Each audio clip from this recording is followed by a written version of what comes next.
JNG आन्दोलनमा प्रहरीको गोली लागेर बचेका हरि। दुईटा गोली लागेको थियो, दुईटा गोली अपरेसन निकालेर टाका लगाइसकेको छ। भन्छन् देशको लागि मर्न पनि तयार छु।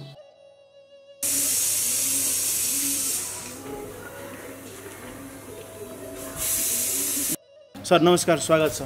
नमस्कार हजुर। तपाईको यो खुट्टामा दुईवटा गोली लागेको भन्ने सुनिएको छ। तपाईँ अस्ति जेएनजी पुस्ताले गरेको आन्दोलनमा प्रहरीको गोलीबाट निकै घाइते हुनु भएको सुनिएको छ। के छ तपाईँको अहिले स्वास्थ्य अवस्था, थोरै बताइदिनु न। स्वास्थ्य अवस्था त ठिक छ।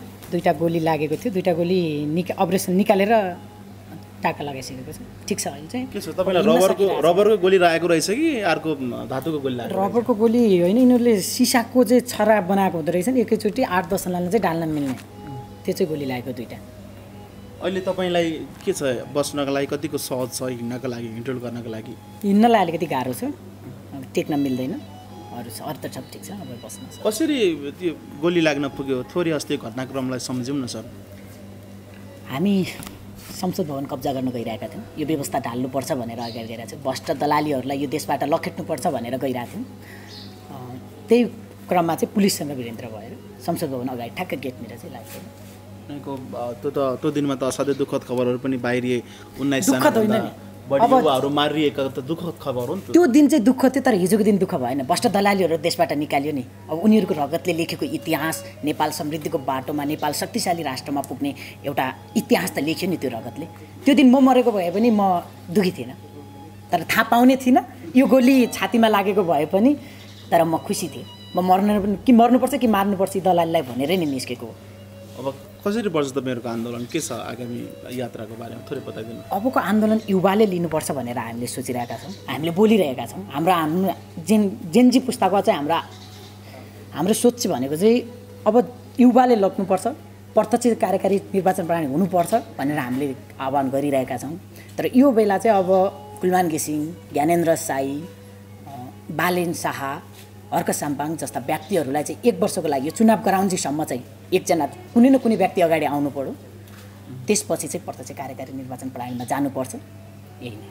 आजबाट त सेना शासन जस्तै सुरु भएको छ होइन, विविध देशमा कर्फ्यू लागेको छ। कस्तो रहला अबको अवस्था चाहिँ, के हुन्छ होला? अब अहिले चाहिँ ठिकै छ। अब आन्दोलन पूर्ण रूपमा रोकिसकेका छौँ हामी जेएनजी पुस्ताले। पूर्ण रूपमा हाम्रो साथीहरूलाई सबैलाई हामीले घर पठाइसकेका छौँ। घरमा छौँ हामी। अब हामी वार्ताको तयारीमा छौँ। आज दिउँसो वार्तामा जान्छौँ, हाम्रो टिमहरू जान्छौँ। अब हेरौँ पछि बेलुकासम्ममा देशको निष्कर्ष के आउँछ।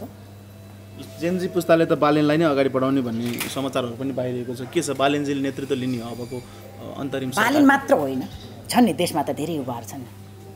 बालेन शाह, अर्क साम्पाङ, ज्ञानेन्द्र साई, कुलमान घिसिङ, सागर ढकाल छन् नि त नेतृत्व लग्न सक्ने क्षमता भएका युवाहरू। कवचनमा छौँ हामी, छनौटमा छौँ। कसले चाहिँ नेतृत्व लिएको? धेरैको अब मनमा त धेरैको चाहिँ मनमा बस्न बालेन शाह हुनुहुन्छ अहिलेसम्म। अब बालेन शाहले अलिक चासो पनि देखाएका छन्। अब हेर्दै जाउँ बेलुकासम्म। जस्तो हिजो तपाईँहरूको देशमा ठुलो रूपमा आन्दोलन भयो होइन, चोक चोकबाट हजारौँ युवाहरू सडकमा आए। संसद भवनदेखि लिएर सिंहदरबारदेखि लिएर ठुला ठुला राज्यका निकायहरूमा आगलागी भयो, प्रहरी चौकीहरू आगलागी भयो, नेताका घरहरूमा गएर नेताहरू कुटिए, आगजनी भयो। यो चाहिँ धेरैले गलत भयो भनिरहनु भएको छ नि, तपाईँले चाहिँ कसरी हेर्नु भएको छ नि? यो सिंहदरबार त खास जलाउनु नपर्ने थियो, जलाए होइन। यो जेएनजी पुस्ताले भन्दा पनि अब घुसपेट भएको छ। कोही साथीहरू, बाहिरी साथीहरूले पनि यो आन्दोलनलाई चाहिँ बिथल्लोको लागि धेरै ठुलो क्षति पुर्याए। अब पछि त चोरी गर्ने पनि उहरू बढ्यो नि त। अब हामी जेएनजी पुस्ताको त चोरी गर्ने क्रम त्यता आउनु त थिएन नि त। हामी त देश सत्ता पल्टाउने, व्यवस्था पल्टाएर चाहिँ एउटा कार्यकारी प्रणालीमा जाने हाम्रो विचार थियो। अब जे हुनु भयो, अहिले त हामी अब जे भइहाल्यो। अबको बाटो चाहिँ राम्रो हेर्नु पऱ्यो, सकारात्मक हेर्नु पऱ्यो, ऊर्जाशील हेर्नु पऱ्यो र देश समृद्धिको बाटो हेर्नु पऱ्यो। अब घटना हुनु थियो, भइहाल्यो। त्यति ठुलो चाहिँ क्षति नपुग्नु पर्ने थियो, सिंहदरबारसम्म नजलाउनु पर्ने थियो, जलाइसक्यो। अब जलाएर अब रोएर कराएर हुनेवाला छैन, त्यो सिंहदरबारभित्र भएको डाटा आउनेवाला छैन। अब पुनः निर्माण संरचना निर्माणमा जानुपर्ने हो नि त। भनेपछि अब चाहिँ सोच्ने बेला हो नि त हामी नेपालीहरूले।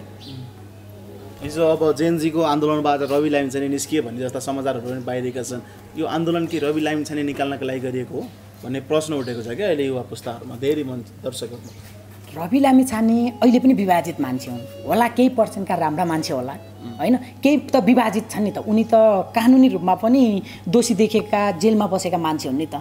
तर हाम्रो आन्दोलन भनेको रवि लामिछाने छुटाउने थिएन। कसले छुटायो, किन छुटायो, त्यो उसैलाई थाहा होला, हामीलाई थाहा छैन। जेन्जी पुस्ता हामीलाई चाहिँ थाहा छैन। रविजीले त गृह मन्त्रालयबाट नै छुटाउनको लागि पत्र आएर छुटेको भन्नुभएको छ। कसरी गृह मन्त्रालय त अस्ति नै मन्त्रीले राजीनामा दिइसक्यो, कसरी आउँछ? देशभरका हेर्नु 6000 भन्दा बढी कैदीहरू अहिले जेलबाट भागेका छन्। जिम्मा रवि लामिछानेले लिनुपर्छ। जिम्मा कसले लिन्छ? अब रवि लामिछानेले लिनुपर्छ। अरू पीडितको चाहिँ न्यायको लागि रवि लामिछाने जिम्मा लिनुपर्छ, राष्ट्रिय स्वतन्त्र पार्टीले जिम्मा लिनुपर्छ। हिजो राष्ट्रिय स्वतन्त्र पार्टी नै होला नि त के अरे कहाँ कारागार, हाम्रो नक्खु कारागारमा पुगेका। तर उहाँलाई हिजो त्यसरी नछुटाउनु पर्ने हो। त नक्खु कारागारको कुरा मात्रै होइन, देशका विभिन्न कारागारहरूबाट भागेका छन् कैदीहरू। भागे आन्दोलनको बेलामा त जे पनि हुन्छ। तर आन्दोलन त जेएनजीले जिम्मा लिनु पर्यो नि, यो घटनाक्रम सबै लिनु परेन। जेएनजीले चाहिँ आन्दोलन हामी गर्छौँ भन्ने, हाम्रो जित भयो भन्दाखेरि देशमा अर्बौँको घाटा भएको छ। हेर्नुहोस् त, जिम्मा त लिने भइहाल्यो नि। अरबौँको घाटा भयो। अब जेन्जी पुस्ता भनेको अब योभन्दा के पछि पुस्ता छ, अघिल्लो पुस्ता गइसक्यो। यो पुस्ताले बनाउनु पर्ने हो नि त, जिम्मा त लिइसक्यौँ नि। अब देश बनाउनु पर्छ भनेर जिरोबाट जोड्दै 1 2 3 बनाउँदै। तर जलाएर देश बन्दैन नि त, विनाश गरेर देश बन्छ त कुनै देशमा? भ्रष्ट दलाललाई लखेट्ने बाटो यही मात्र थियो। नेताहरूको घर जलाउँदा त प्रशंसा गर्नुभएको छ जनताहरूले, तर सिंहदरबार प्रशासनिक भवनहरू जलाउँदाखेरि, सर्वोच्च अदालत जलाउँदाखेरि त जेएनजी पनि त्यस्तै खाले पुस्ता त रहेछन् भनेर त अहिले त मान्छेहरूमा नेगेटिभिटी गर्छ नि। तपाईँले बुझ्नु भएको छैन। त्यो पछाडि चाहिँ हिजो जुन 1 बजे 2 बजेपछि जे भयो नि, त्यो धेरै अजरकता हो। सिंहदरबार नजलाउनु चाहिँ जलाइसके। अब त्यो बितेका कुरालाई भन्दा पनि अब अघिको बाटो चाहिँ हामीले चाहिँ सोच्दा चाहिँ राम्रो होला जस्तो लाग्छ। किनभने चाहिँ अब सिंहदरबार नजलाएको भयो भने नजल्ले छ त, जलिसक्यो नि त। त्यो सक्यो कुरा सक्यो। अब यो जेन्जी पुस्ताले नै हो देशको नेतृत्व गर्ने, जन्मिने र नेतृत्व गर्ने। अब यो देश कस्तो बनाउनुपर्छ, यो देशमा कस्तो कृषि नीति हुनुपर्छ, शिक्षा नीति कस्तो हुनुपर्छ, बस्ती व्यवस्थापन नीति कस्तो हुनुपर्छ भनेर यो जेन्जी पुस्ताले सोच्ने बेला हो। बिगाड्यौँ पनि हामीले, सकाए दलालीले, हिजो बिगाड्यौँ हामीले, अब बनाउँछौँ हामीले जेन्जी पुस्ताले। तपाईँहरूले अब देश बनाउने सङ्कल्प लिएर अगाडि बढ्नु भयो? देश बनाउने सङ्कल्प लिएरै म त 5 वर्ष भयो घर छोडेर हिँडेको। घरबार, फ्यामिली, परिवार सब त्यागेर हिँडिसकेको मान्छे हुँ म। तपाईँको यो खुट्टामा गोली लाग्यो भनिरहनु भएको छ, 2वटा गोली होइन निकाली पनि सक्नु भएको छ। अहिले अस्ति अस्पतालको अवस्था पनि अलि असामान्य बन्यो, प्रहरीले भित्रै गएर अलिकति गोली असुल ग्यास चलायो भन्ने छ नि, यो चाहिँ के थियो? तपाईँले कतिको याद गर्नुभयो? होइन, त्यहाँ अलिकति दुःख दिइरहेको थियो। त्यो भएर म चाहिँ खासमा हस्पिटल बस्नुपर्ने मान्छे हो नि त। यहाँ टाँका लगाइरहेको छ, 2टा गोली छ। अलि हस्पिटलमा पुलिसले दुःख दिइसकेपछि चाहिँ म त्यहाँबाट राति 12 बजे चाहिँ नसक्दै पनि डिस्चार्ज गरेर घर आएको। दुःख दिएको थियो त्यो दिन। अनि यो गोली तपाईँको खुट्टाको साँटो छातीतिर लागेको भयो अथवा टाउकोतिर लागेको भए चाहिँ के हुन्थ्यो होला? के परिकल्पना? मर्थ्यो नि। म त हाँस्दै देशको लागि मर्नुपर्छ कि देश बनाउनुपर्छ कि देशको लागि मर्नुपर्छ भनेर निस्किसकेको मान्छे हो नि त। म त यो भ्रष्ट दलालीहरूबाट यो देश बचाउनुपर्छ, यो देशलाई समृद्धिको यात्रामा पुर्याउनुपर्छ भनेर। म त त्यस्तो खालको युवा पनि हुँ। एयरपोर्टको गेटनिर गएर तिम्रो देशलाई खाँचो छ, धेरै नबस्नु विदेश भनेर टी-सर्ट दिने युवा हुँ म त, आजभन्दा 2 वर्ष पहिला नै। भनेपछि म देशको लागि निस्किसकेको छोरा। देशको लागि तपाईँ मर्न पनि तयार? मर्न पनि तयार। देश बन्छ भने तपाईँ आफ्नो ज्यानको बलिदान चढाउन तयार होइन? त मरेपछि देश बन्छ भन्छ नि, म यत्तिकै गोली खान तयार। देश बनेन भने? त्यसैले त सँग आइरहेको त बाटोमा, फिल्डमा। अस्ति के छ, प्रहरीले चाहिँ चरालाई ताकेर हाने जस्तो ड्याङ गोली हानेर मान्छे मारो भन्ने आएको छ। त्यो तपाईँलाई पनि ताकेर हानेको हो के हो? यो अस्ति चाहिँ प्रहरीमा अलिकति मानवता थिएन। यो देश बनाउनुपर्छ भने खै वर्दी लगाएपछि के हुन्छ उनीहरूको मन चाहिँ। तर हिजो चाहिँ पुलिसले जे गरे ठिक गरे। उनीहरूले हिजो हतियार उठाएन नि। उनीहरूबाट आफू बाँच्नुपर्छ भन्ने मात्रमा होइन, किन जनता उठिसकेपछि के हुन्छ भन्ने कुरा अब आउने राजनीतिकले पनि बुझिसक्यो, अब हुने पुलिसवालाले पनि बुझिसक्यो, जनता भनेको के रहेछ भन्ने कुराहरू सबैले बुझिसके। अब हुने नेताले पनि 10 बार सोच्नुपर्छ, नेता बन्नुको लागि कस्तो हुनुपर्दो रहेछ, के गर्नुपर्दो रहेछ, लास्टमा हालत के हुने रहेछ गलत गरियो भने भन्ने। पुलिसले पनि बुझ्यो नि, पुलिस पनि त कहाँ बुझिरहेको थियो नि त। आम्मामामा अलिकति देशको लागि बोल्ने मान्छेलाई त कुट्थ्यो नि त। मैले कयौँ बार कुटे खाएको हो नि त। एमसिसीको बेलामा त म त कुटे खाएर 3 महिना सुतेको मान्छे हो, 3 महिना उठ्न सकेन। अब हिजो गोली खाएँ त्यो। त्यसैले अब सबैले बुझिसक्यो। हामी सम्पूर्ण नेपालले चाहिँ के सोच्नु पर्यो भने अब नयाँ इतिहास लेख्ने दिन आएको छ। हामी जिरोमा छौँ, अब जिरोबाट अबको 20 वर्षमा चाहिँ नेपाल कतिसम्म चाहिँ आत्मनिर्भर हुन्छ, नेपालको उत्पादनले कतिसम्म चाहिँ बजार खपत पाउँछ, नेपालमा कति जनसङ्ख्या चाहिँ भित्रिन्छ र टुरिस्ट माध्यम कति भित्रिन्छ भन्ने कुराहरू अब तपाईँ हाम्रै हातमा छ। तपाईँ हामीले सोच्ने बेला आएको छ। यतिखेर सामान्य सोचमा चाहिँ अलिकति देशप्रेममा अलिकति क्रेज कमाएका रवि लामिछाने यस्ता यस्ता थोरै अलि नेगेटिभ थट भएका बालेन्स जो पनि भनौँ, जो कोही नियत हेरेर चाहिँ छनौट गरौँ। अब प्रत्यक्ष कार्यकारी निर्वाचन प्रणालीमा आफ्नै आत्मा हो हैन, अब नियत हेरेर चाहिँ छनौट गरौँ। यसले चाहिँ देशको भविष्य बोक्न सक्छ, यसले चाहिँ देश बनाउनको लागि चाहिँ 100 वर्षपछिको प्लान अहिले बनाएको छ भनेर चाहिँ हेरौँ। अब दसैँ पनि नजिक आउँदैछ होइन, कति आमा बुवाको काख रितिएको छ, कति व्यक्तिहरू अपाङ्ग हुनुहुन्छ, अशक्त हुनुहुन्छ, कति घाइते हुनुहुन्छ, लुटपाटको परम्परा पनि बढेको छ। अब देशको अवस्था त असामान्य बन्ने भयो भनेर धेरै चिन्ता व्यक्त पो गर्नुभएको छ त। जसको छोराहरू बित्नु भएको छ उहाँको आमा बुवाहरूलाई म के भन्छु भनेपछि उहाँहरू ढुक्क हुनुहोस्, तपाईँको छोराको रगतले यो देशको इतिहास लेखिँदैछ।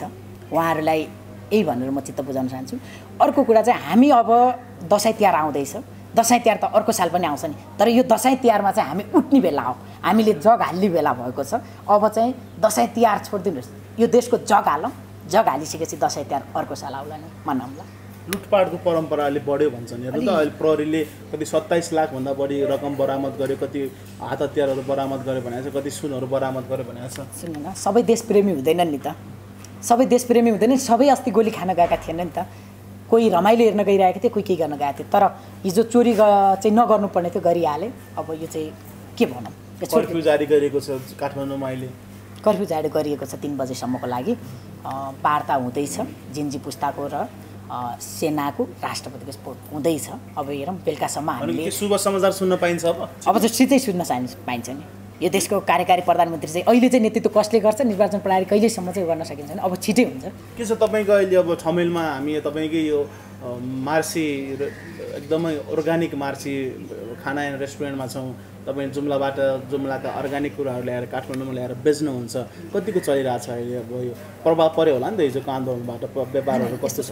हिजोको प्रभाव भन्दा पनि म तपाईँलाई सुरुबाटै बताउँछु, यो कुरा चाहिँ बताउनु पर्ने कुरा हो। मैले तपाईँलाई सुरुमै भने मैले घर परिवार फ्यामिली सबै कुराहरू त्यागेर देशको लागि निस्किसकेको युवा हौँ 5 वर्ष पहिला भने नि।